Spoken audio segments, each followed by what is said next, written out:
우리 지난 시간에 뭐 했죠?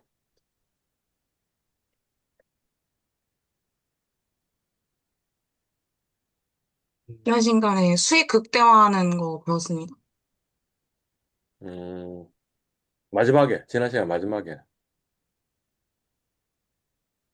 마지막에 뭐 했죠? 해찾기 배웠던 것 같아요. 음, 수학 문제로 이야기하면, 2원 지난 시간 1차 연립 방정식. 이원 이사 1, 2 방식 문제 푸는 걸 했는데, 풀 수 있는 방법이 1번은 우리가 손으로 풀 수 있지 않냐, 이런 거였지. 네. 그죠? 예. 그 네. 다음에 또 뭐가 있었어요? 엑셀로 해찾기 하는 거 있어요. 해찾기로 풀 수도 있다. 지정값 이꼴 제로, 이렇게 둬가지고, 그죠? 두 식의 차이를 0으로 두는 걸 해가지고 할 수도 있다. 이렇게 이야기를 했고요. 그죠? 예. 사실은 두 번째 방법이 행렬로 풀기인데 행렬로 풀기를 안 했기 때문에 이제 오늘부터 시작하면 되는 거 맞나요? 네. 오케이. 그러면 이제 그 행렬이 뭔지를 우리가 알아야 되는데 행렬 배웠어요? 고등학교 때? 전 안 안 배웠어요. 배웠습니다. 안 저도 안 배웠어요. 배웠습니다. 이유민 씨는 안 배웠다 그랬고 그다음 또 저도 안 배웠습니다. 문균 씨도 안 배웠고 홍진변 씨는 저도 안 배웠어요. 그래요. 어 어떤 학번들은 행렬을 배웠다고 이야기를 하고 어떤 학번들은 행렬을 안 배웠다 이렇게 얘기하던데 연식이 된 학번들인가? 세 사람이 다. 그러니까 한 몇 년 전에는 1학년 학생들이 행위를 안 배웠다 이렇게 이야기를 했고요. 그 다음에 올해 들어온 학생들은 행위를 배웠다라고 이제 나한테 답을 했던 것 같은데 아마 지금 세 사람은 그 연식이 된 사람인 것 같은 느낌이 좀 드는데 셋 다 3반이에요. 맞습니다. 네. 네, 연식이 맞습니다. 됐구만. 행위 뭐예요? 이렇게 열이 가로, 뭐예요? 아니 그냥 우리 엑셀 생각하면 되는 거죠. 엑셀 한번 열어볼까요?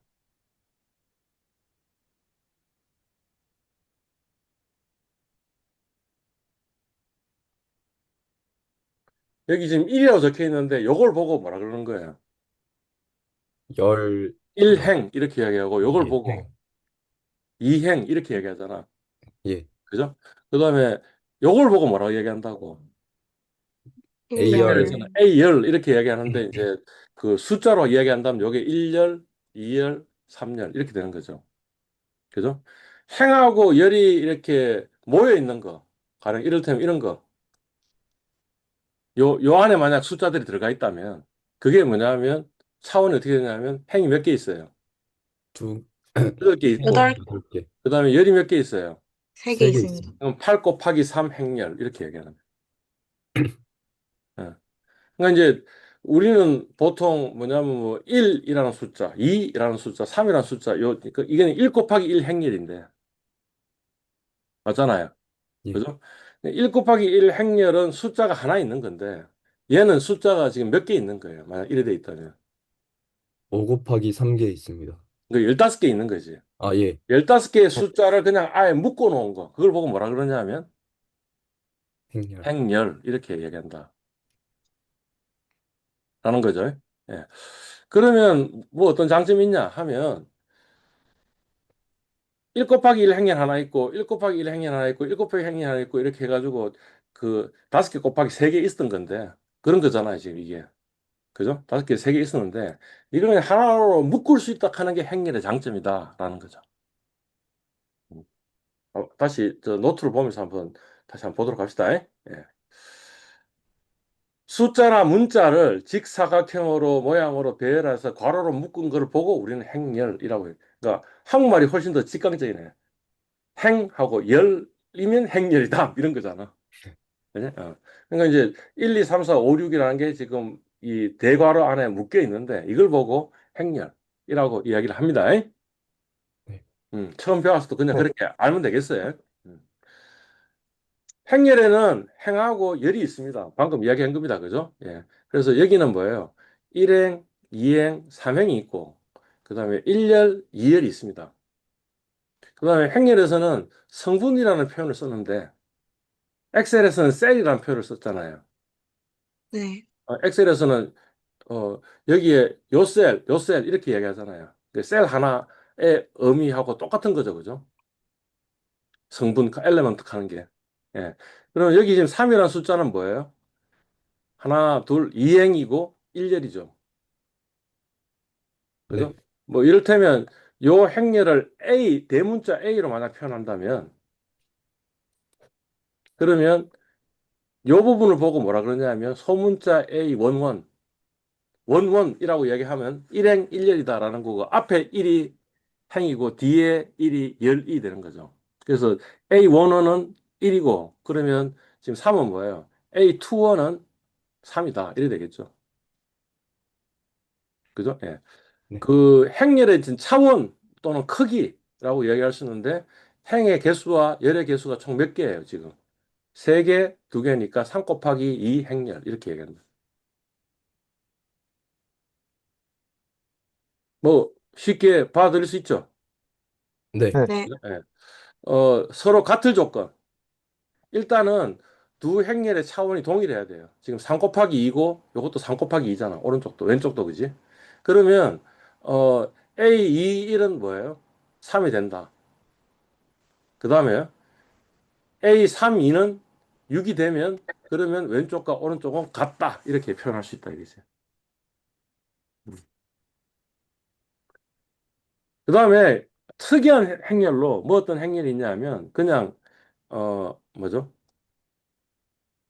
이렇게 행만 있는 행렬이 있을 수 있겠죠. 그죠? 또는 예. 이렇게 열만 있는 행렬이 있을 수 있죠. 네. 그죠? 그걸 보고 달리 뭐라고 표현하냐면 벡터라고 표현한다라는 거지. 그러니까 만약 1, 2, 3 이렇게 돼 있으면 이건 행벡터. 그러니까 1 곱하기 3 행렬이죠. 네. 그다음에 이런 식으로 열 1열만 있으면 열 벡터 이렇게 얘기한다는 거지. 그지? 이건 3 곱하기 1 곱하기 이제 3 곱하기 1 행렬이죠. 그죠? 그거를 네. 보고 열 벡터 이렇게 얘기한다. 어, 곱하기가 정의가 되는데 곱하기는 어떻게 정의가 되냐면 가령 행벡터하고 열벡터 곱하면 지금 어떻게 된 거예요? 첫 번째 원 곱하기 첫 번째 원 더하기 두 번째 원 곱하기 두 번째 원 더하기 세 번째 원 곱하기 세 번째 원 한 것을 이야기를 하는 거죠. 그걸 보고 뭐라 그러냐면 내적이라고 얘기합니다. 음. 그러니까 사실은 지금 우리는 요 내적이라는 개념을 좀 정확하게 기억을 해놓을 필요가 있고 뭐 나중에 한참 배우다 보면 외적이라는 개념도 사실 필요하긴 한데 일단은 요거부터 먼저 머릿속에다가 박아 넣는 게 좋아요. 행하고 열하고 같은 위치에 있는 것을 곱해서 다 더하기. 그게 뭐냐면 행렬에서의 곱하기다라는 거예요. 됐나요? 네. 참고로 그냥 이제 외적도 알아놓자라는 거죠. 이건 어떻게 하는 거예요, 지금 보니까.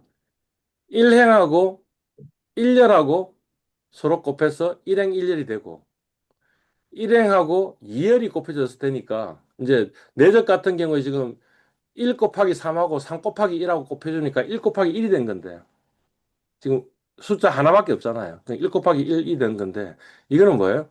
3 곱하기 1하고 1 곱하기 3하고 곱하니까 3 곱하기 3이 되더라. 이런 거죠. 그걸 보고 뭐라 그러냐면 외적 이렇게 이야기하는데 외적은 지금 당장은 기억할 필요는 없는 것 같아요. 내적을 좀 기억할 필요가 있다 이게. 이미 지금 행렬의 기본 연산 두 가지를 이야기한 거죠. 왜냐하면 행렬이 같다라고 하면 이런 거다. 그다음에 행렬의 내적이라는 것은 그러니까 벡터의 내적이라는 것은 이런 거다까지 이야기한 거죠. 그죠? 예.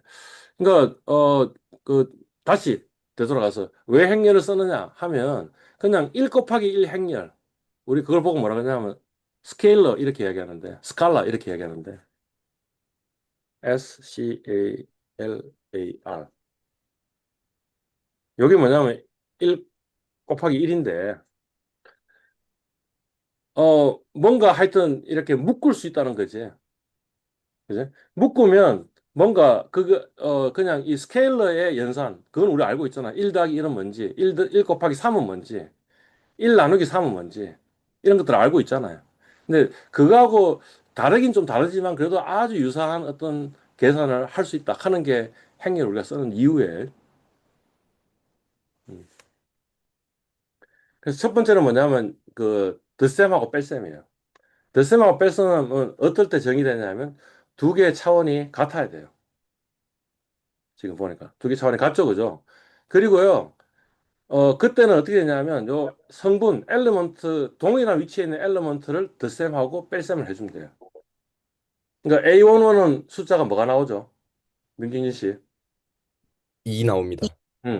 A12는, 1, 2는 6 나옵니다. 이제 알죠? 예. 그죠? 예.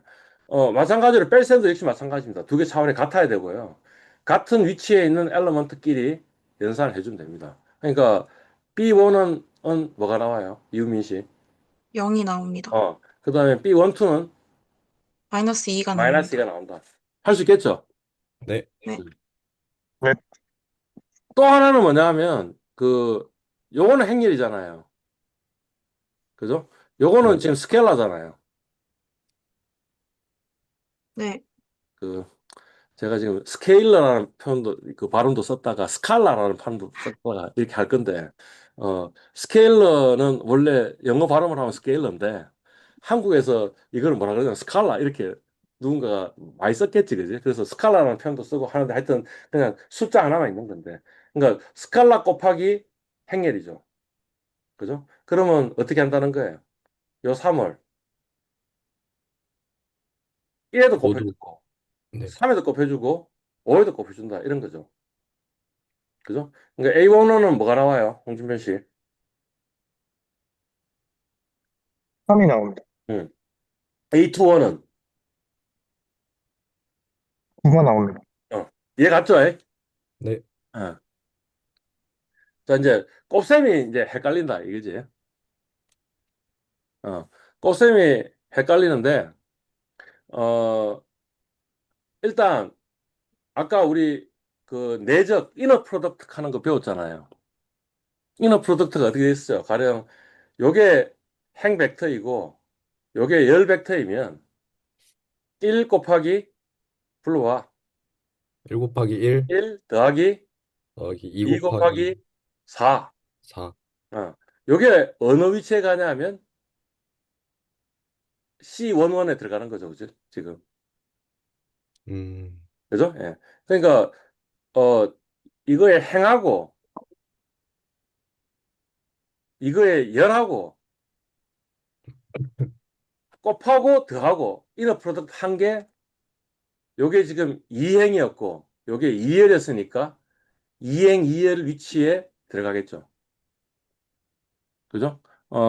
그러니까, 요 지금 이행, 이열 위치에는 불러보면 어떻게 돼요? 문경인 씨. 3 곱하기 2 더하기, 더하기 4 곱하기 5입니다. 어. 그러니까 약간 헷갈리지. 이거는 지금, 네. 뭐냐면, 우리, 스켈라 곱에서는 그런 게 없었잖아.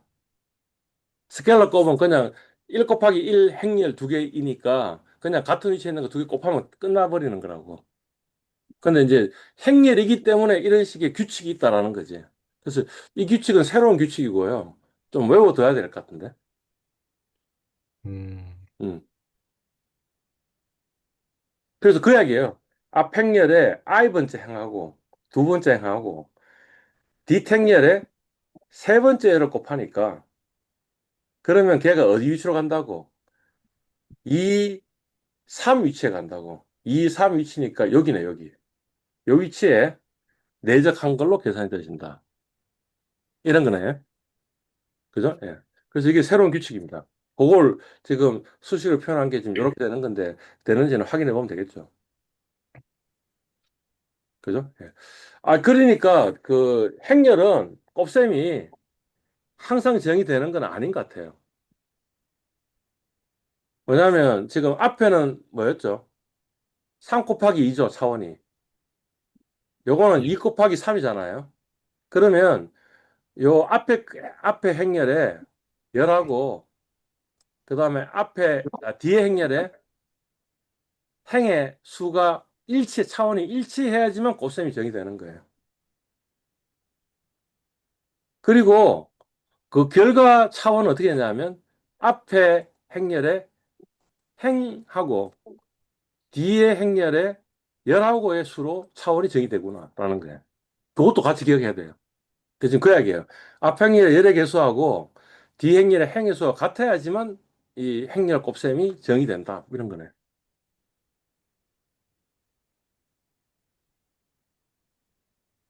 그죠? 예.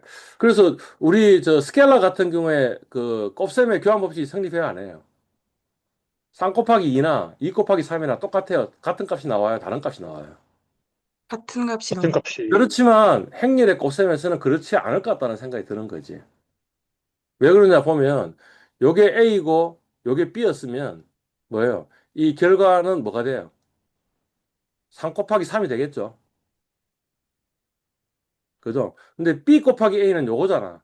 이거는 2 곱하기 3 행렬이고 3 곱하기 2 행렬이니까 곱셈은 정의되는데 왜냐하면 앞 행렬에 열의 수, 열의 수하고 뒷 행렬의 행의 수가 같았으니까 정의되는데 얘의 참은 어떻게 되겠어요? 2 곱하기 2가 되겠죠.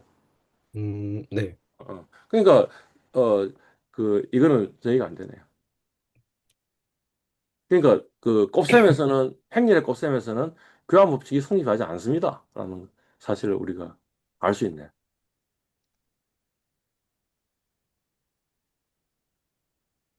자, 여기 마지막에 M 멀트 A, B는 이렇게 돼 있죠. 그죠? 예. 그러니까 엑셀에서 이거를 한번 해볼 수 있다라는 이야기네.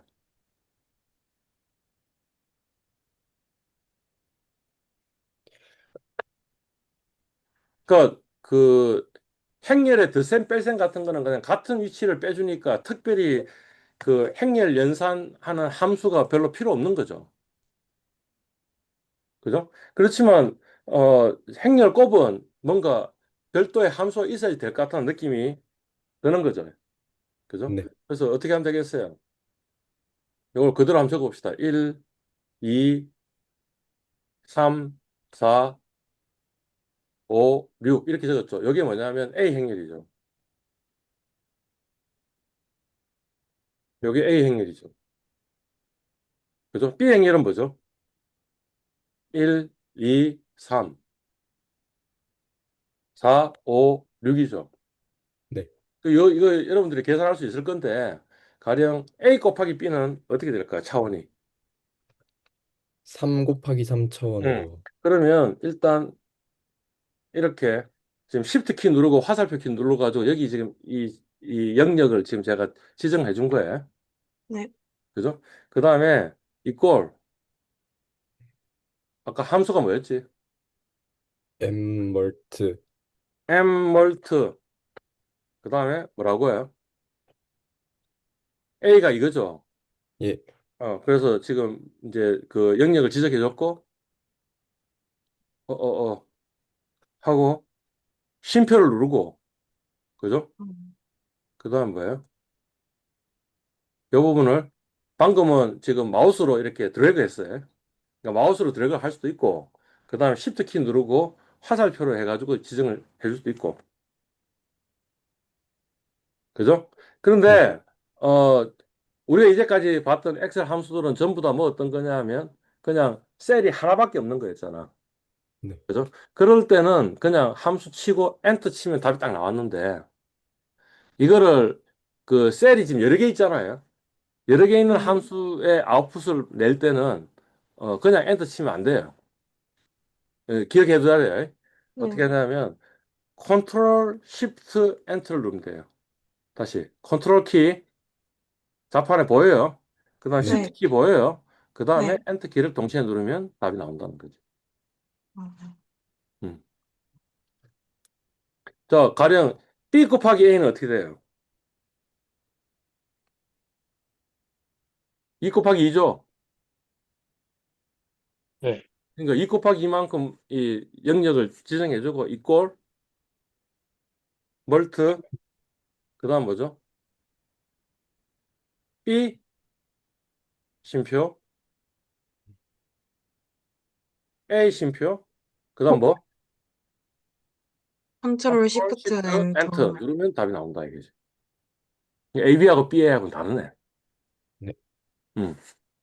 교수님, 그, 그러면 엠멀트 함수를 쓸 때는 음. 쓰기 전에 그 결과값의 영역을 미리 지정해주고, 차원을 그렇죠. 미리 지정해 줘야 돼. 네. 아, 그러니까 차원을 미리 알고 있어야 되는 거지. 근데 그 차원을 아는 거는 그렇게 뭐 쉬운 건 아닌데 어렵진 않다 이거지. 어떻게 된다 그랬어요? 앞 행렬의 열의 개수하고 그 뒷 행렬의 행의 개수는 같아야지 곱셈은 정의된다 그랬고 그 다음에 결과는 어떻게 되냐면 앞 행렬의 행하고 뒷 행렬의 열로 나타난다 이렇게 돼 있었잖아. 네. 네. 그러니까 그거에 따라 가지고 하시면 되는 거죠. 음, 네. 음. 그래서 지금 우리 저 엑셀로 지금 이제 엠멀트 구하는 걸 했어요. 음. 네. 그러니까 이까지만 해도 하더라도 여러분들이 이제 알 수 있는 것들이 굉장히 많은데 왜 행렬을 쓰느냐, 왜 행렬을 우리가 배워야 하느냐 하는 게 이제 답이 나온 거죠.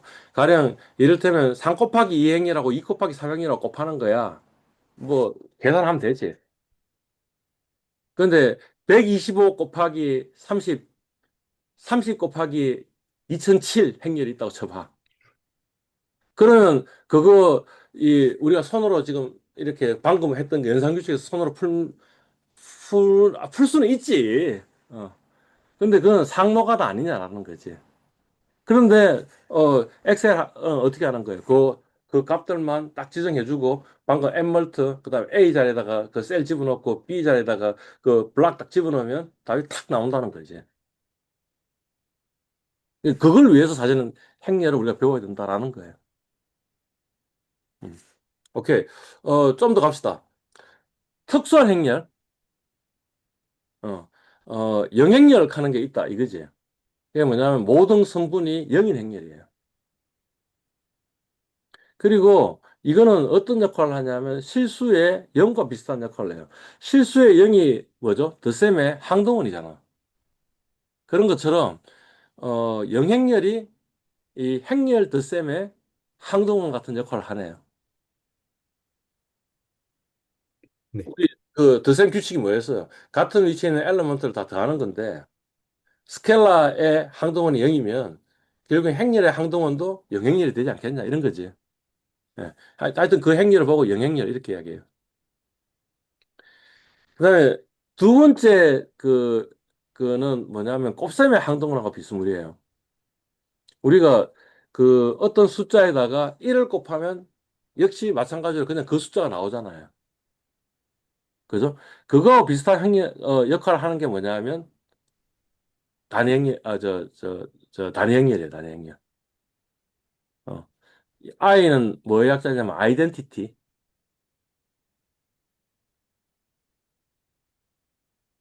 어. 어, 그러니까 뭐냐면 행렬 A가 있는데 행렬 A에다가 I를 곱하든 그러니까 단위 행렬 I를 곱하든 아니면 A에다가 앞곱수를 하든 여하튼 뭐가 나오냐면 A가 나오는 거. 그 I를 보고 뭐라고 얘기를 해요. 그리고 요 단위 행렬은 반드시 행하고 열의 차원이 같아야지만 정의가 돼요. 그건 좀 생각해 보시고 다르면 어떻게 이게 정의가 되겠냐라는 걸 생각해 보시면 이거밖에 없다 하는 걸 알 수 있는데 그러니까 결국에는 뭐냐면 이게 지금 2 곱하기 2 행렬이잖아. 네. 네. 그러니까 뭐냐, 행하고 열이 같죠. 그걸 보고 뭐라 그러냐면 정방행렬, 스퀘어 매트릭스라 그러는데 스퀘어 매트릭스에서만 단행렬이라는 게 정의가 되고 단행렬은 대각선은 1이고 비계대각선은 0이면 단행렬이 된다. 이런 거예요. 네. 그럼 우리 계산해 볼 수 있잖아요. A1은 어떻게 돼요? 1 곱하기 1이니까 1이 나오겠죠. 네. 그죠? A12는 1 곱하기 0, 2 곱하기 1이니까 2가 나오겠네. 두 개 더해가지고, 그러니까 0 더하기 2니까 2가 나오겠네. 3 곱하기 1 더하기 4 곱하기 0이니까 3이 나오겠네. 3 곱하기 0 더하기 4 곱하기 1이니까 4가 나오겠네. 그러니까 우리 아이덴티 매트릭스를 곱해주니까 그냥 그 숫자가 나오는지를 안 거죠. 그죠? 예. 우리 엑셀로 이거 확인해 볼 수 있겠죠? 어떻게 하면 되겠어요? 우리 A가 뭐지? 1, 2, 3, 4. 2, 3, 4였고, I는 뭐였지? 1, 0, 1, 0. 1, 1, 아, 0. 대각선은 1이고, 예. 비대각선은 0이라고 0. 했는데, 그죠? 네. 그러면 우리 결합값은 이제 블락을 지정해줬고, 이꼴, 그 다음 뭐지? M 멀트, 쉼표 하니까 1, 2, 3, 4 똑같이 나오는지 확인할 수 있는 거지. 그죠? 예. 뭐 이것도 뭐 그냥 대략 그 스칼라의 연산하고 거의 유사하니까 대략 알 수 있을 것 같네요. 그죠? 자, 이제 또 다른 특수한 행렬이 뭐냐면 역행렬이에요. 역행렬. 역행렬은 곱셈의 역수하고 비슷한 역할을 해요. 그러니까 우리가 만약 3이라는 숫자가 있으면 3의 1라는 숫자에다가 3의 역원이 뭐가 되죠? 곱셈의 역원이 3분의 1이 1이고 만약 3하고 3분의 1을 곱하면 뭐가 나와요? 1 나와요. 1. 1이 나오잖아요. 예. 1이 뭐냐면 아까 단위 저 뭐냐 곱셈의 항등원이잖아. 네. 그지? 그런 것처럼 행렬에서 곱셈의 항등원이 단위 행렬이었으니까 요거였으니까 그죠? 요 행렬에다가 요 행렬에 역원을 곱하면 그러면 또 단위 행렬이 나와면 이게 뭐냐면 요 행렬이 요 행렬의 역행렬 이렇게 얘기할 수 있겠죠. 그러니까 행렬 곱의 역원. 네. 오케이, 좋아요. 어, 역, 그러니까 단행일에서만 여건이 사실 존재하는데, 단행일이 아니고 뭐고 스퀘어 매트릭스 정방행렬에서만 여건이 정의되는데 정방행렬에서 그 여건을 구하는 공식이 뭐냐면 M 인버스 하는 거예요. 그러니까 한번 해볼까요? A의 역행렬을 지금 구하는데 A의 역행렬도 뭐겠어요? 2 곱하기 2겠죠. 네. 어. 이꼴 그다음 뭐지? 아까 함수가 뭐였지? M 인버스. 그 다음에 뭐예요? A. 맞아. 이렇게 나왔어요. 이게 역행일이 아닌지 그건 나좀 모르지. 이게 역행일인지 알려면 어떻게 돼야 돼요? 두 개. A하고 A의 인버스를 곱하면 뭐가 나와야 된다고? 1, 0, 단위. 0이 아이덴티 매트릭스가 아니에요. 나와야 된다라는 거 있지. 네. 그럼 네. 확인해 보자 이거지. 이걸 뭐죠? M 물트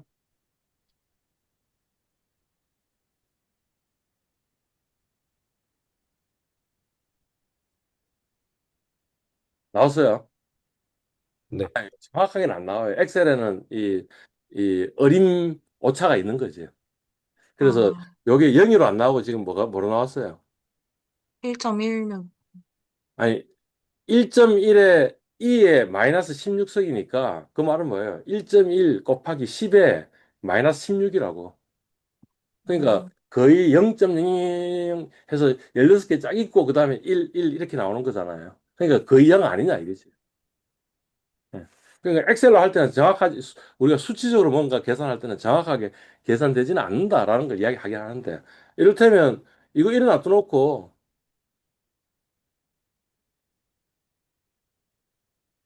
뭐 거의 0 아닙니까? 왜냐하면 지금 우리 어디까지 본 거예요? 소수점 하나, 둘, 셋, 넷, 다섯, 여섯 개 보면 거의 0이지. 왜냐하면 지금 소수점 16개까지 간다 그랬잖아. 네. 네. 그러면 그게 거의 0이니까 뭐 아이덴티 매트릭스를 찾은 거 아니냐. 아, 예.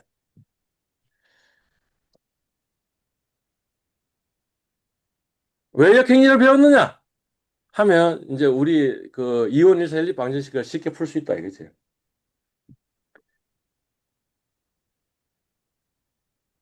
가령 그 A 행렬이 1, 2, 3, 4고 그다음에 X가 뭐냐면 X1, X2라고 하면 그다음에 B는 5, 6이라고 하자 이거지. 네. 어. 그러면 이거를 우리 지금 그 행렬의 곱셈 규칙을 적용하면 어떻게 식이 바뀌는 거예요? 1 곱하기 x1 맞죠? 네. 더하기 2 곱하기 x2 이꼴 5이잖아. 그다음 뭐예요? 3 곱하기 x1 더하기 4 곱하기 x2 이꼴 6이잖아. 아, 이건 뭐예요? 지금 미지수 몇 개? 두 두 개. 개. 두 개. 개예요. 그 다음에 식이 몇 개? 두 개예요. 두 개. 두 개. 그러니까, 물론 부정하고 불능 케이스도 있긴 있지만, 부정, 불능 케이스가 아니라면 이게 이온이성 연립 방식이 풀릴 수 있겠나라는 거지. 근데 행렬의 장점이 뭐라 그랬어요? 그냥 요거 하나라고 딱 적으면 이게 뭐냐면 뭐 2 곱하기 1 수도 있지만 500 곱하기 500 행렬이라도 상관없다 이런 거였지. 네. 그죠? 그리고 만약 500개 500 곱하기 500 행렬이면 그게 무슨 말이에요? 미지수가 500개 있는 500원 1차 1립 방정식이 되잖아. 그거를 그냥 이제 쉽게 풀 수 있을 거라는 거지.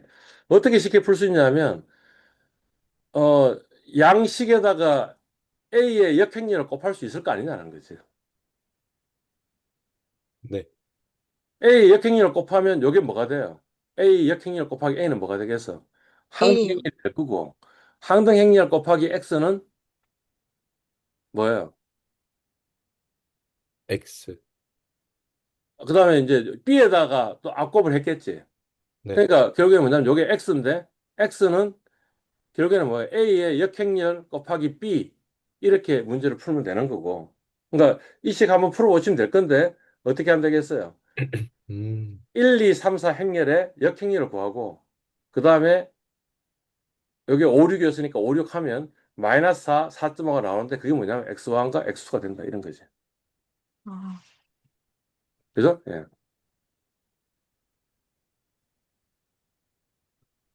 한번 해봅시다.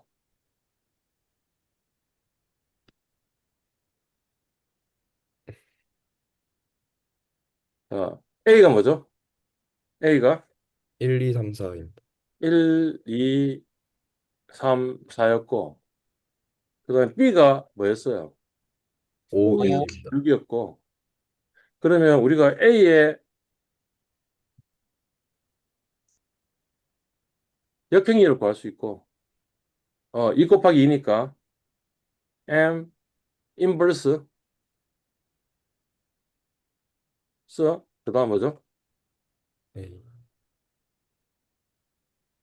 이렇게 나오고 그다음에 B는 X는 어떻게 구하면 돼요? X도 2 곱하기 1인데 이꼴 그다음 뭐죠? M월 엠월트. 제 그다음 뭐죠? A 인버스 곱하기 2였으니까 어,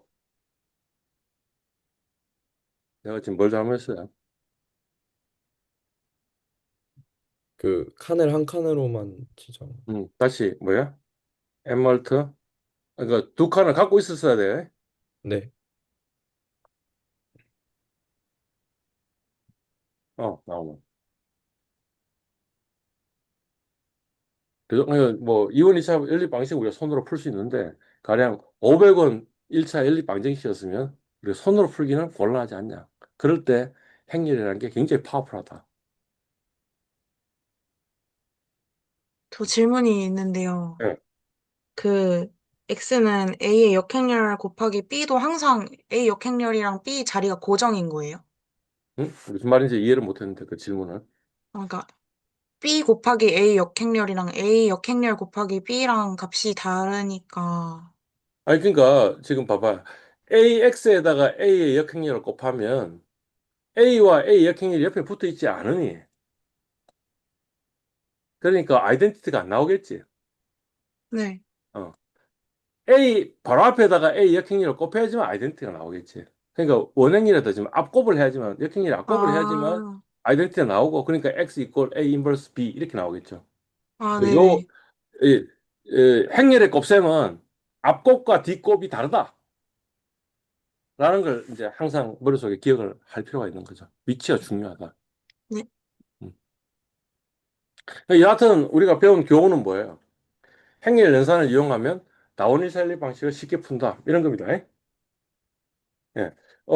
조금 더 뭐 이야기를 하자면 전체 행렬도 좀 알고 있으면 좋을 것 같아요. 전체 행렬은 영어로 트랜스포즈 매트릭스고 보통 표기할 때 어떻게 표기하냐면 A 프라임 이렇게 표기해요. 원래 오리지널 행렬이 A면 A 프라임 하면 전체 행렬이에요. 음. 그죠? 그러니까 만약 차원이 n 곱하기 m이면 뭐 3 곱하기 2인데 그게 정치하면 2 곱하기 3이 되는 거지. 이게 무슨 말이냐면 요거는 A11이잖아. 그러니까 뭐예요? 행의 위치와 열의 위치를 바꾼 거. 그러니까 역시 마찬가지로 A 프라임의 원원도 1이 되겠죠. 그죠? 요거는 뭐예요?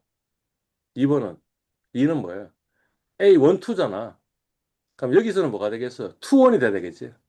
네. 예. 그러니까 차원도 3 곱하기 2면 2 곱하기 3이 되겠지. 예. 이것도 그 나중에 유용할 수 있으니까 하나 기억해 주면 되고요. 이것도 아마 그 엑셀 함수가 있긴 있을 거예요. M 트랜스포즈인가? 뭐 그럴 거예요. M 트랜스포즈. 음.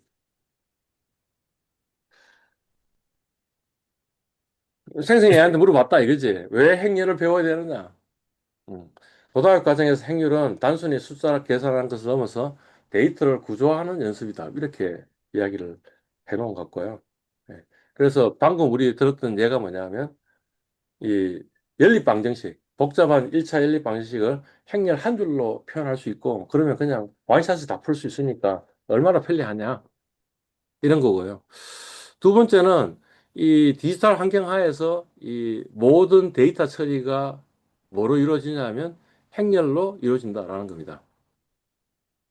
그러니까 원래 엔비디아가 GPU를 맨 처음에 뭐 때문에 만들었어?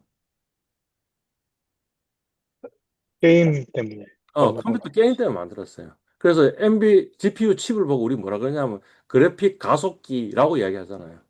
그러니까 우리 게임 하는데 게임에 뭔가 이 게임을 빠른 속도로 원활하게 하려면 사실은 GPU 칩이 필요한 거지. GPU 카드가 그래픽 카드가 필요한 거지. 그 목적으로 만들어졌다가 그 다음에 엔비디아가 돈을 번 게 뭐예요? 그 복잡한 연산을 하는 것 중에 또 하나가 뭐냐면 암호화폐 암호를 푸는 거지. 네. 그래서 이제 엔비디아가 망할 뻔했는데 갑자기 암호화폐가 막 늘어나면서 엔비디아가 살아난 거지. 근데 그러고 나서 그 다음번에 뭐가 무슨 웨이브가 왔냐면 인공지능 인공지능. 웨이브가 왔는데 인공지능도 알고 보니까 행일 연산이 들어가는 거지. 그래서 음, 원래 GPU라는 단어 자체가 Graphics Processing Unit이에요. 우리 CPU 알잖아요. 네. CPU는 뭐가 CPU예요? Central 컴퓨터. Processing Unit이잖아. 그러니까 중앙 처리 장치잖아. 그리고 GPU는 뭐냐면 그래픽 처리 장치인데 왜 그게 AI에 들어가냐 이거지. 사실은 그게 아니고 GPU는 행렬 연산에 특화된 칩이에요. 오케이? 예. 그러면 왜 그 GPU가 행렬 연산이 이 그래픽에 중요하냐 하면 이거예요, 지금. 이 그림이. 그러니까 결국에는 그 이 컴퓨터 그래픽에서 지금 하고 있는 게 뭐 어떤 거예요? 어, 지금 이거는 뭐예요? 위치를 이만큼 이동한 거잖아. 그죠? 요거는 확대한 거잖아. 그죠? 그다음에 요거는 뭐예요? 이 저 회전. 뭐지? 저 이 회전 이동한 거잖아. 그죠? 그다음에 이거는 이렇게 좁게 만드는 거잖아.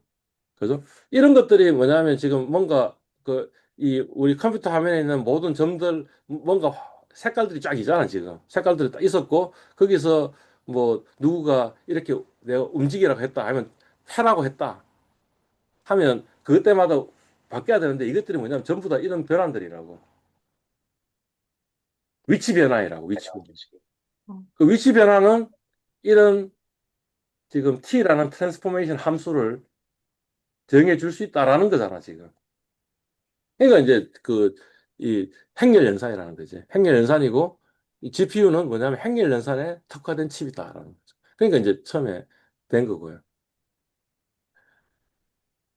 만약 AI도 사실은 알고 보면 행렬 연산이라는 거지. 어, 그러니까 여기 보면 음, 입력이 있고 입력이 그냥 하나의 변수만 입력하는 게 아니고 하나, 둘, 셋, 넷, 다섯, 여섯, 일곱 개가 입력이 되는 거죠. 그러니까 일곱 개를 그냥 하나로 묶으면 훨씬 더 빠른 속도로 계산할 수 있다며.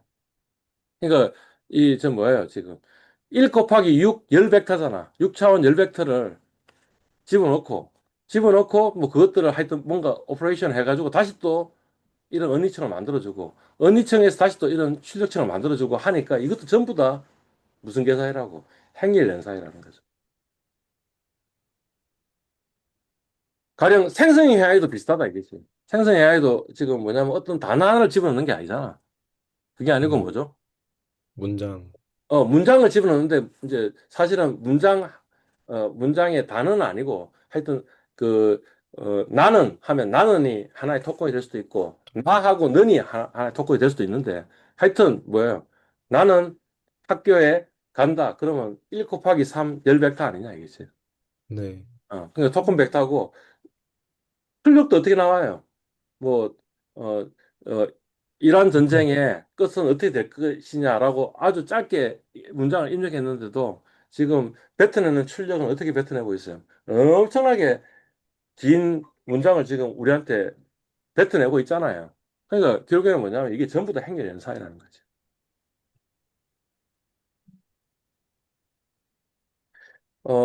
요거는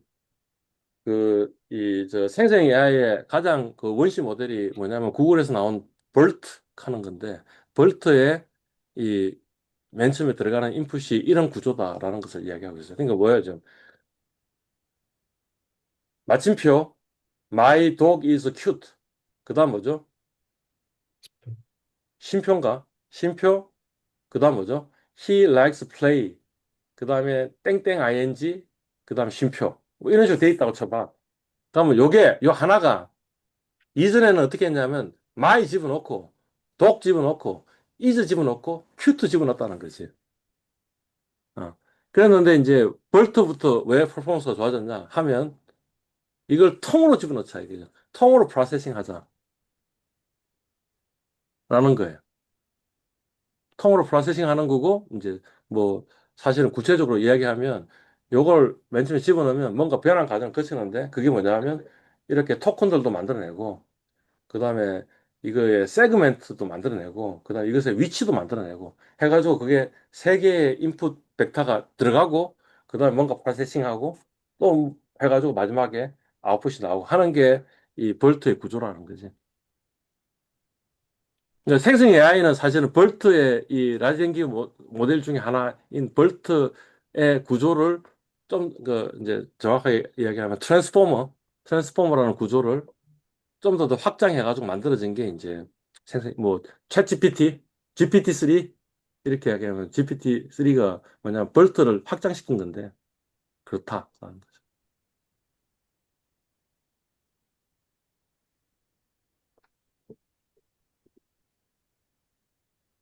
자, 그러니까 이제 이 문제 이제 푸는 것도 풀 수 있겠네요. 어, 어, 요 수식이 없나? 어디에? 위에. 우리 원래 오리지널 문제가 뭐냐면 요 이원이사 일리 방식이 있잖아. 자, 요 이원이사 일리 방식 보시면 어떻게 돼 있어요? 자, 요거를 카피해가지고 가져가 볼까요?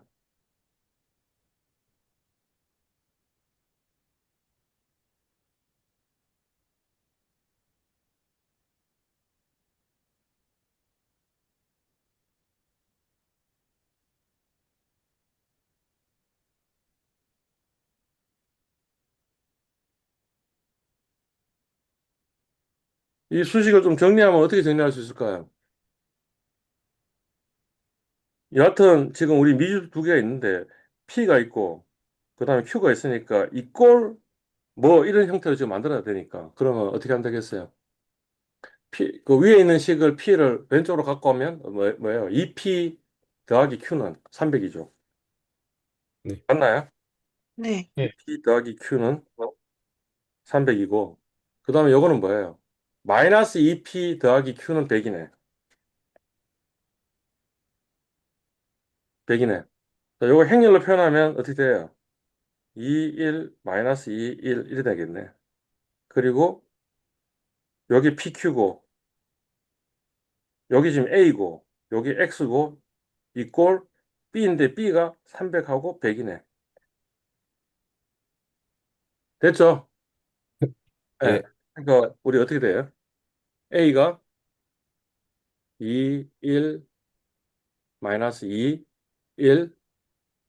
그 다음에 B가 뭐라고? 300, 300. 100이고. 그러면 우리의 X는 뭐가 되겠어요? M멀트 아니었어? M멀트, 그 다음 뭐였지? A를, 인버스 있죠. 그러니까 M 인버스, 아, 네. 아, A. 그 다음에 B, 바로 음, 닫고 콘시스텐트. 따단, 나왔네. 오, 네. 그래서 50, 200 이렇게 나왔네. 요게 뭐죠? 50이 뭐죠? P고, 그 다음에 200이 Q. Q 이렇게 나오네.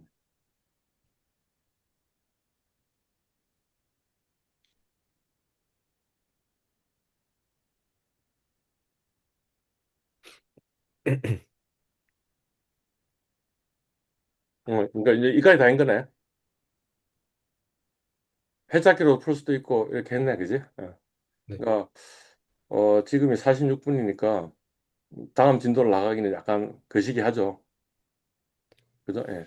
그래서 다음 시간에는 이제 뭐 다른 이야기들을 좀 경제학 이야기를 좀 하게 될 것 같긴 한데, 그지? 네. 오케이. 어, 한 5분 쉴까요? 지금이 네. 47분이거든. 47분이니까 52분에 52분에 봅시다.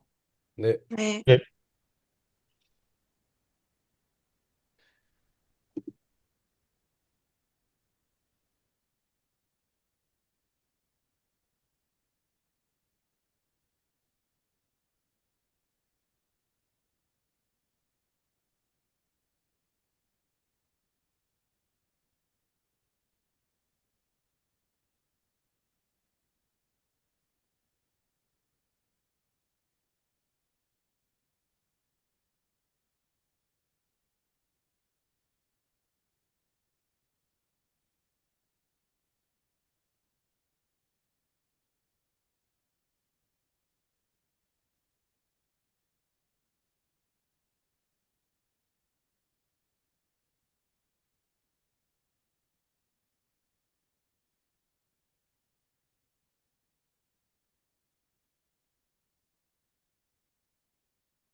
시작할까요? 예. 네, 알겠습니다. 우리 뭐 배웠지? 행렬 행렬이었습니다. 배웠습니다. 그러니까 그 엑셀로 행렬 연산은 이렇게 한다 하는 걸 배운 거죠. 네. 엑셀로 2원 1, 4, 1, 2 방정식을 행렬로 풀 수 있는 것은 이렇게 푼다라는 걸 배운 거죠. 그죠? 예. 혹시 뭐 질문? 그 조금 아까 AI 얘기하셨잖아요. 음. 근데 결과 그 한 줄 조금만 입력해도 이렇게 크게 나오는 이유가 그 계속 곱하고 이러면서 행렬이 차원이 커져서 그렇게 되는 건가요? 아니면 뭐 어떻게?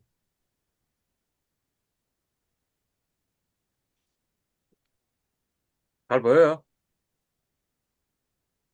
아니, 너무 티났나?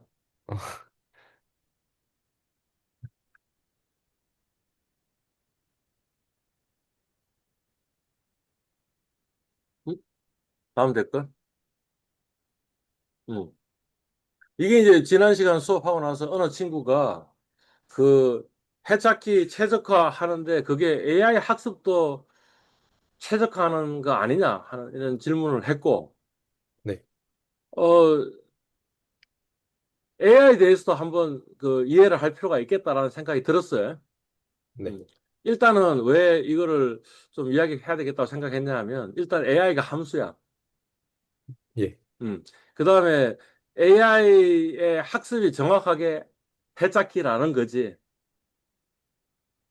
그죠? 그다음 우리 생성 AI를 많이 쓰는데, 지금 우리가 쓰고 있는 거는 뭐 어떤 거예요? 말하자면 블랙박스 안은 모르고 그냥 이용해 먹고 있는 거지.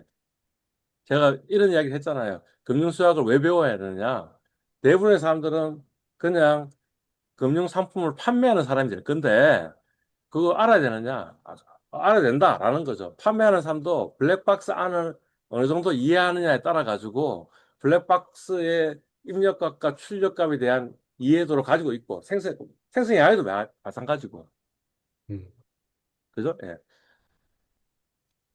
그래서 여하튼 뭐냐면 AI는 함수고요. 네. 아주 복잡한 함수고요. 그 다음에 LLM도 라지 랭귀 모델이라고 하는 것도 함수이고, 그러니까 당연히 그 이 생성 AI의 초기 모델인 벌트도 함수이고,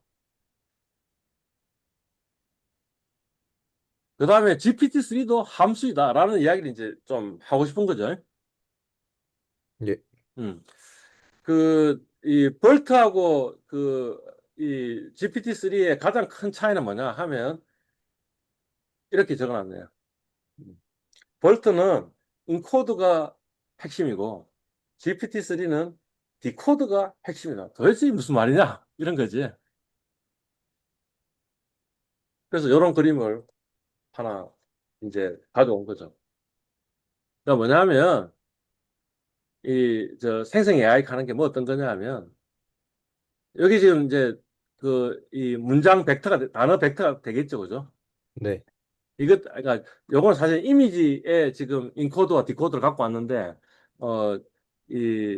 저거에서는 문장이 되겠죠, 그죠? 문장이 이렇게 토큰 벡터로 이렇게 쫙 있을 건데 그러면 그 다음에 차원 축소를 한다고. 음. 특징에 따라 가지고 여러 차원을 나눠주고 그래서 차원 축소를 계속 하는 거야. 그걸 보고 뭐라 그러냐면 인코더라는 아주 추상적으로 어떤 문장의 가장 중요한 그러니까 이렇게 그냥 비유해 되겠는데 어느 문장에 쓸데없는 단어들도 있고 쓸데 있는 단어도 있는데 쓸데 있는 단어를 포커스해 가지고 뭔가 축약된 걸로 만들어 준다는 거지. 그리고 벌트는 뭘 했냐 하면 축약된 걸로 만들어 준 것 가지고 사실 여기서 끝났어요. 이거에다가 하나 더 달아가지고, 요 문장이, 긍정적이냐, 부정적이냐, 기분이 좋으냐, 기분이 나쁘냐, 하는 것만 이렇게 감성 분석하는 목적으로 아웃풋으로 이제 보여줬다는 거지. 근데 그 구조에 이제 GPT-3는 뭘 했냐 하면 그 반대편을 한 거예요. 음, 지금 차원이 작아졌잖아. 차원이 네네. 작아진 걸 다시 차원을 또 확장시키는 일을 하는 거예요. 그걸 보고 제너레이션이라고 얘기한다고. 생성형이라고 얘기한다고. 그게 음, 어 디코드예요, 디코드.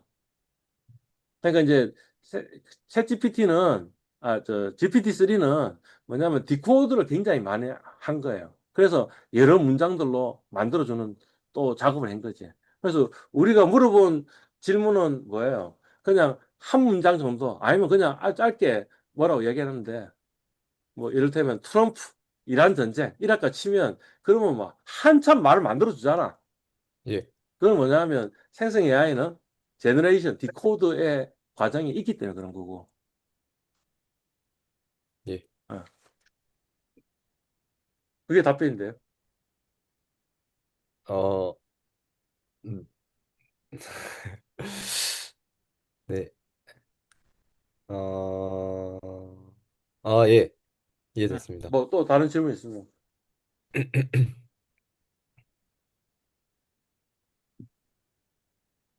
없어요? 앞에 이야기는 나중에 하고 그 뒤에 이야기만 좀 합시다. 지금 당장 우리한테 필요한 거는 도대체 생성 AI가 뭐냐라는 걸 알아야 되잖아. 그걸 알려면 여기서부터 이야기해야 될 것 같은데 2번부터. 1번은 다음번에 한번 이야기한다고 치고 2번부터 이야기하면 지금 이제 그 말하자면 생성 AI도 라지 랭귀지 모델인데 라지 랭귀지 모델의 일정인데 라지 랭귀지 모델이라는 게 뭐냐? 이것도 역시 마찬가지로 함수이다라는 걸 제가 지금 주장하고 있는 거예요. 음. 어, 이 라지 랭귀지 모델이 하고 있는 일이 뭐냐면 사실은 조건부 확률 구하는 거예요. 여기에 단어 시퀀스가 들어가면 그 다음에 다음 분으로 나올 단어가 뭐가 가장 적절할까 음, 하는 게 우리의 질문인데 그러려면 요 단어가 나올 확률이 얼마인지를 계산해 보면 되겠지. 예, 어. 그래서 랄링기 모델은 뭐냐면 요 확률 함수가 어떻게 생겼는지를 뭔가 만들어내는 게 랄링기 모델이다라는 거죠. 예시가 있네요. 그죠? 나는 오늘 점심으로 비빔밥을 이라고 적혀 있으면 요 지금 W1부터 WT-1까지가 뭐냐면 나는 오늘 점심으로 비빔밥을 이래 되겠죠. 그 다음에 WT는 뭐겠어요? 이 다음에 튀어나올 어떤 단어들을 후보를 만들겠죠. 이를테면 나는 오늘 점심에 비빔밥을 먹었다. 나는 오늘 점심으로 비빔밥을 비볐다. 그 다음에 나는 오늘 점심으로 비빔밥을 입었다. 입었다의 확률이 높을까요? 낮을까요? 그냥 우리가 그 인간의 뇌로 만약 우리 뇌도 라지랭귀 모델이니까 인간의 뇌로 해본다면 확률이 낮을 거다라는 짐작을 할 수 있잖아. 예. 그죠? 예. 먹었다가 가장 높은 확률이 있을 것 같은 느낌이 들지 않아요? 나는 오늘 점심으로 비빔밥을 비볐다. 이것도 좀 흔히 일어날 수 있는 일은 아니지 않겠냐, 이거지. 예. 그러면 요 확률을 어떻게 계산했느냐 하면 나는 오늘 점심으로 비빔밥을 그 다음에 먹었다 하는 그런 문장도 우리 데이터에 있는 거지. 그 다음에 비볐다는 문장도 있는 거지.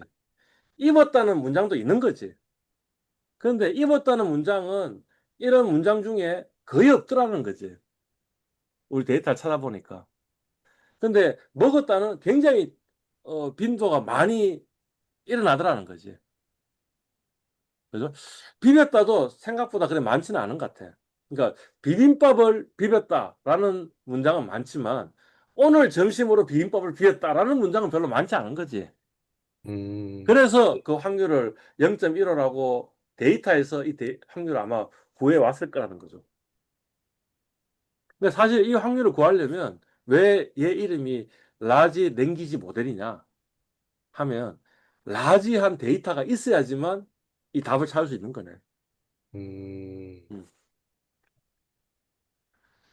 근데 이제 그 벌트도 라지 랭귀지 모델 중에 하나인 거예요. 말하자면 벌트. 벌트는 구글에서 개발한 모델이고요. 벌트가 뭐의 약자냐면 바이디렉셔널이에요. 바이디렉셔널. 그러니까 양방향이네. 그러니까 볼트의 가장 중요한 혁신은 뭐냐 하면 우리가 그 문장을 앞에서부터 뒤로 가면서 할 수도 있잖아. 요 예. 단어가 어떤 의미를 가지는지 앞에 있는 문장들을 보면서 요 단어를 볼 수도 있지만 사실은 뒤에 있는 단어를 보면서 요 문장이 요 단어가 어떤 의미인지를 아는 것도 이 문장을 이해하는데 훨씬 도움이 되지 않겠냐 이거지. 네. 그러니 어 지금 앞에 지금 그 원시적인 라이랭귀 모델은 뭐였어요? 지금 앞에서부터 뒤로만 갔잖아. 네. 그러지 말고 뒤에서 앞으로 더 가자 하는 게 이제 첫 번째 아이디어인 거예요. 볼 때. 인코드는 아까 조금 이야기했는데 그 뭔가 이 문장 전부 다가 필요한 게 아니고 뭔가 얘의 특질을 이 추상적으로 추천해 줄 수 있는 좀 차원을 더 줄이고 나서 뭔가 판단하는 게 더 낫지 않겠냐 이런 게 인코딩이다 이렇게 이야기했고요. 그죠? 세 번째는 뭐냐면 이제 트랜스포머라는 구조를 썼다라는 거고 변신 로봇이 아니고 어, 이 트랜스포머라는 어떤 아키텍처를 썼다 이런 거고요. 요거는 뭐 넘어가 될 것 같고 예. 사실은 입력 형태가 단순히 그냥 문장을 입력하는 게 문장을 뭔가 다시 변환을 시켜가지고 토큰 벡터와 세그멘트 벡터와 포지션 벡터로 나눠진다 하는 건데 뭐 그렇게 중요한 것 같지는 않고 볼트의 출력 변수는 뭐냐 하면 그냥 768차원의 수치 벡터예요. 그러니까 숫자가 768개가 벡터가 쫙 있는 거예요 지금. 근데 그 숫자가 어떤 문자를 레프리젠트 하고 있어요. 그러니까 뭔가 약간의 변화를 가지면 얘가 문장으로 만들어지긴 만들어져요. 근데 이 처음에 들어갔던 인용 문장의 가장 핵심이라고 되는 것만 모아놓은 거다라고 생각하면 돼요. 그게 이제 그 오리지널 아웃풋이고요. 그 볼트의 그 이제 또 하나 애플리케이션이 뭐냐 하면 거기다가 이제 조그만 그이 신경망을 하나 더 집어넣었어. 그 집어넣은 게 뭐냐 하면 요 728차원의 벡터를 다시 분류기 안에 집어넣어가지고 분류기에서 뭔가 나오도록 감성이 나오도록 이렇게 만든 거예요. 그러니까 음. 뭐 이를테면 지금 그 이 긍정일 확률이 90%이고 부정일 확률이 10%이다. 이런 식으로 아웃풋이 나오도록 이렇게 만들어 준 거예요. 그러니까 볼트는 결론적으로 애플리케이션으로는 그냥 감성 분석기 정도 되는 거죠. 자, 그 이야기입니다. 예. 예. 바이 디렉션이라 오른쪽에서 저 뭐냐 왼쪽에서 오른쪽으로만 읽는 게 아니고 오른쪽에서 왼쪽으로 읽으면 단어의 의미 파악이 훨씬 더 나아지지 않냐 알겠지? 그러니까 뭐냐면 단어를 시퀀셜리 인풋을 이제까지 집어넣는데 그러지 말고 단어 벡터를 통으로 집어넣자 이런 아이디어죠. 그죠? 그거는 배를 타기 위해 선착장으로 갔다가 있는데 그는 배를이라는 단어만 있었으면 그 타기 위해 선착장으로 갔다는 단어가 없었으면 우리는 이 배가 무슨 배예요? 우리 배라는 단어가 뜻하고 있는 의미가 하는 게 뭐가 있어요? 먹는 것, 먹는 사람 배도 배, 있고 그 다음에 타는 배도 있고 사람 그다음에 배도 있어. 뭐야? 우리 배도 있잖아. 사람의 몸 신체의 배도 있잖아. 그러니까 예. 그는 배를까지만 놔둬놓고 이 배가 무슨 배인지 우리가 아이덴티파이 할 수 있어 없어요? 없습니다. 없어요. 없다는 거지. 우리는 이 배가 이 저 바다에 떠다니는 그 배다라는 사실을 어떻게 아는 거예요? 지금 어떤 단어에 주목을 한 거예요? 타다. 타기라는 단어하고 네. 선착장이라는 단어를 보는 순간 아 이게 과일 배는 아니구나. 사람의 신체 배도 아니구나. 바다에 둥둥 떠다니는 그 배구나. 라고 우리가 지금 짐작을 했으니 우리 뇌는 사실은 지금 벌트를 구현하고 있는 거지. 기본적으로. 음. 네. 그냥 그는 배를 하면서 그냥 배가 뭔지 파악하는 게 아니고 이 문장을 통으로 보면서 인지했다는 거지. 그걸 그대로 하자라고 이 저 볼트는 만든 거죠. 음. 인코드는 뭐 넘어가고요. 네. 트랜스포머가 중요한데 뭐냐면 하면서 뭔가 이 단어와 단어 간의 관계 같은 것이 뭔가 또 중요하구나라는 걸 이 사람들이 깨달은 거예요. 그러니까 아까 축약된 그 이 벡터 뭐 매트릭스 안에는 뭐냐면 뭔가 어느 단어가 중요한 어텐션 어느 게 더 중요한 이런 것들을 이제 알고 있는 거죠. 그는 사과를 먹고 배가 불렀다 하면 이 배는 일단 과일 아니죠. 네. 바다에 타는 것도 아니고 뭐예요? 네. 사람의 실제 배. 구이잖아. 라는 거죠. 그죠? 그러려면 뭘 어텐션 했겠어요? 어, 불렀다? 그러니까 먹고? 다시 우리가 그 배가 불렀다라고 할 때 그 배라는 것을 인지하기 위해서는 여기에 어느 단어가 가장 중요한 힌트가 되겠어요. 아, 먹다입니다. 먹다 하고 그다음 또 뭐예요? 사과를? 사과이겠죠, 그죠? 예. 아. 근데 가령 먹다가 없었으면 어떻게 됐겠어요? 사과 배 이리 될 수도 있잖아. 예. 과일 배일 수도 있잖아. 라는 거예요. 그죠? 음, 네. 사과 이렇게 나오고 나서 그 다음에 바다에서 타는 배는 아닐 것 같잖아. 네. 그죠? 그러니까 결국에는 뭐냐면 사과를 먹고라는 여기에 어텐션을 가한 거지. 그렇기 때문에 배가 그 배다라는 걸 안 거지. 음, 그죠? 예. 뭐 그런 겁니다. 네. 볼트의 핵심 학습은 뭐 어떤 거냐면 두 가지입니다. 하나는 next sentence prediction. 그러니까 뭐냐면 뭐죠? 다음 센텐스가 뭔지, 그러니까 지금 요가 똑같은 거죠. 이 라이랭귀 모델도 어떻게 학습시켰냐면 나는 오늘 점심으로 비빔밥을 다음에 뭐가 많이 나오는지를 체크한 거잖아요. 이게 이제 원시 모델인데 벌트도 매한가지라는 거지. 넥스트 센텐스 그 프레딕션 하는 게 하나 있고요. 그 다음에 또 하나는 뭐냐면 마스크드 랭귀지 모델이라는 걸 썼는데 그거는 뭐냐면 중간에 가로치는 거를 이야기하는 거예요. 그러니까 교수님은 투자 이론을 그다음에 여기를 가로치면 그거는 뭐냐면 next sentence prediction이잖아요.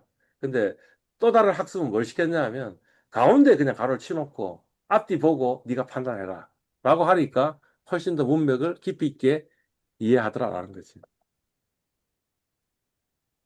음, 됐나요?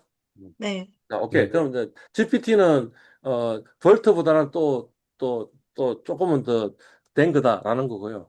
GPT는 뭐의 약자냐면 제너레이티브 그러니까 아까 생성형, 아까 인코더, 디코드 이야기했는데 그 디코드의 이야기를 하고 있는 거고 프리 트레인드 하니까 사전에 학습한 거고 네. 스틸 뭐야? 이것도 트랜스포머. 그러니까 셀프 어텐션 스트럭처도 가지고 있고 그다음에 인코딩 해가지고 뭔가 축약하는 것도 있지만 여기서는 주로 이 디코딩 하는 게 훨씬 더 중요한 거다라는 것을 알 수 있는 거죠. 그러니까 둘 다 트랜스포머 설계를 가지고 있고 근데 어, 이 GPT-3의 가장 큰 혁신은 뭐냐 하면 양이다라는 거지.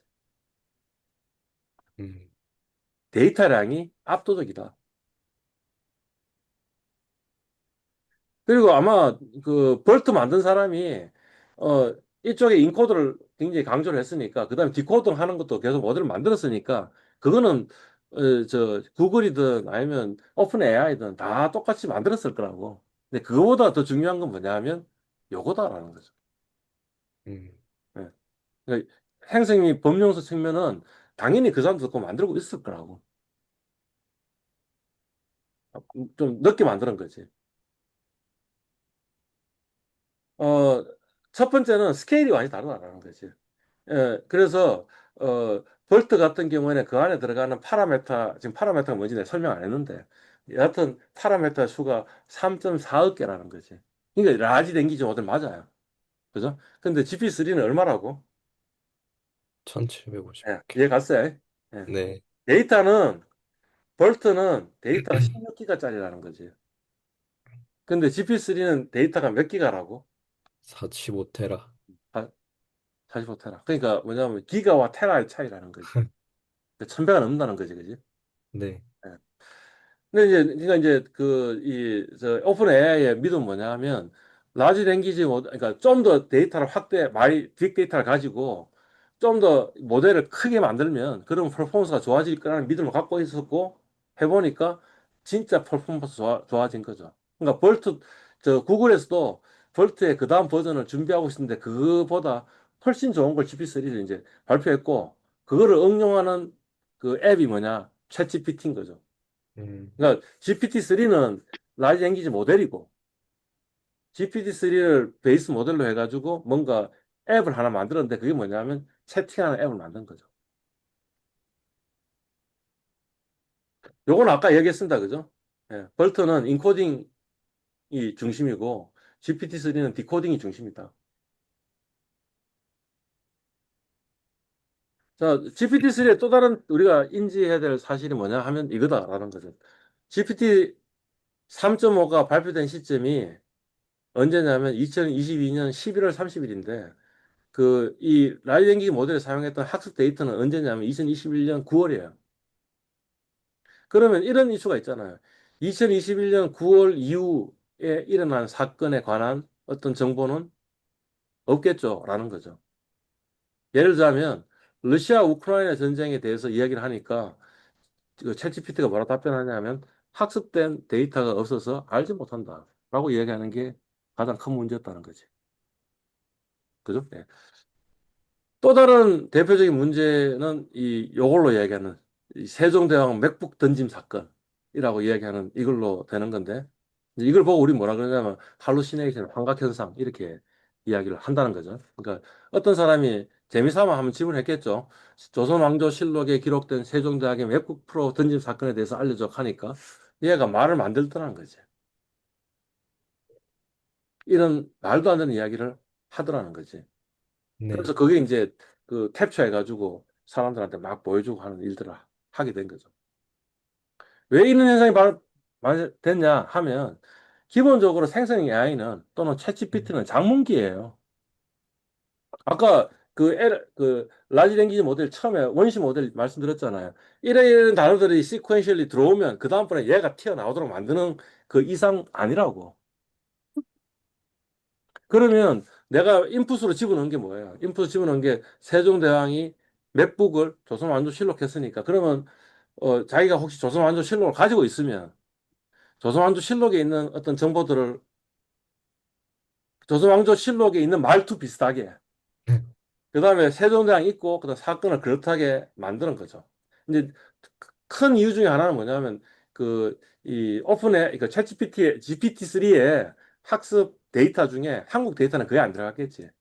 영어 데이터가 주로 들어갔기 때문에 영어 어떤 현상 같은 거는 좀 더 이야기하는데 물론 최근 현상은 이야기 못했을 거고 그냥 더더욱 있었던 거죠. 그리고 할루시네이션은 지금도 있다는 거죠. 그래서 없는 레퍼런스도 만들어주고 그 다음에 어떤 숫자를 만들어내려고 하면 가공의 숫자를 만들어주기도 하고 이 문제를 어떻게 해결했냐 하면 이렇게 해결했다는 거죠. Reinforcement Learning from Human Feedback 하니까 아주 그렇다 이름인데 그 말은 무슨 말이에요? 강화학습. 답변 보고 말이 안 되는 답변이 있으면 이거의 정답은 이거라고 사람들이 노가다로 답변을 해주고 요 답변이 옳아라고 이야기하면서 다시 또 학습을 시킨 거죠. 그거보다 더 중요한 거는 요거라는 거지. 레그라는 거지. Retrieval Augmented Generation인데 그래서 처음에 그 챗GPT 이후에 뭐 이렇게 다른 이제 버전 다른 경쟁사들의 그 생성 AI들은 이제 뭐부터 한 거예요? 인터넷에 지금 이제 질문 나오면 요 인터넷에 뭔가 가가 서치를 하는 거죠. 검색을 해서 어떤 내용들을 가져오고 그 내용들이 훨씬 더 높은 가중치가 두도록 하면서 장문을 시킨 거죠. 그러니까 스틸 최근의 가중치가 높으니까 최근 이야기 근처의 이야기를 할 수는 있지만 여전히 얘가 뭐라고 장문기라고 제가 주장하고 싶은 거라. 최근의 이야기들이 굉장히 많은 내용들이 있으면 그 내용들을 요약 정리를 잘 해주겠죠. 예. 음. 그리고 이제 그거는 챗GPT도 지금 그렇게 하고 있고, 그다음에 모든 지금 생성 AI들이 다 그렇게 하고 있는 거예요. 그러니까 우리가 어떻게 생각해야 되냐면, 이게 생성 AI가 답이 진실이라고 생각하면 안 돼. 어. 그리고 어 비교적 뭐 지금 현재 나온 거는 그래도 꽤 진실에 가까운 이야기들이 있으니 그냥 이거는 어떻게 생각하냐면 일반적인 답변이라고 생각해야 된다는 거죠. 음. 그리고 또 다른 중요한 건 뭐냐? 얘가 데이터를 어디서 갖고 왔겠어? 최근 데이터를 갖고 왔다면 어디서 갖고 왔겠어? 인터넷에서 검색. 그러면 인터넷에 있는 이야기들은 다 진실이냐고. 음, 이해 갔죠? 그러니까 예, 어 혹시 인터넷에 있는 어떤 정보들이 예를 들자면 저 예를 어디에 드러났을 것 같은데 예를 들어 드러났는데 내가 은행에 취업하는 방법 잘 하려면 어떻게 학년별로 계획을 세워야겠냐라고 물어보면 얘가 답을 쫙 이야기하는데 그 답은 어디서 갖고 왔겠어요? 결국에는 인터넷에 그런 자료들이 많으면 그게 대세라고 생각하면서 그 답변을 요약해 줬을 거 아니야. 그죠? 그러면 과연 이 인터넷 답변이 진짜 음, 진실 가장 좋은 작전이겠냐? 아닐 거라고 저는 주장하는 거죠. 뭐냐면 다른 사람도 그렇게 뭐 그중에도 굉장히 깨어른 사람 그런 것도 안 사보겠지만 그래도 사람들이 다 열심히 노력한다고 치면 그 정도는 다 준비하지 않겠어? 그것 가지고는 뭔가 차별하기 쉽지 않을 거라고. 그러니까 이제 네, 우리가 생각해야 될 건 뭐냐면 이게 일반론이고 내가 좀 노력을 좀 더 가성비 있게 노력을 좀 적게 들이도 딴 사람들은 아무것도 안 하는 건데 뭘 준비하면 내가 뽑히겠네. 이 생각을 좀 해봐야 된다. 뭐 그런 이야기입니다. 그러니까 이거 뭐 결론적으로 이야기하면 이렇습니다. 지금 여러분들 질문을 던지는데 이런 거 아니야? 라고 질문하면 생성 AI는 네 말이 맞아 이렇게 답을 할 가능성이 높아요. 왜냐면 이 사람이 이미 사전적으로 판단을 했잖아. 그게 하나고 두 번째는 생성 AI 답변이 그냥 인터넷상에 있는 답변이에요. 근데 인터넷상에 있는 그 답변이 틀린 답변일 수도 있어요. 그게 맞는 답변이라 하더라도 인터넷에 많이 있는 답변이니까 다수 의견이지 소수 의견은 아니에요. 그 다수 의견을 따르면 가운데는 가는데 1등은 못해요.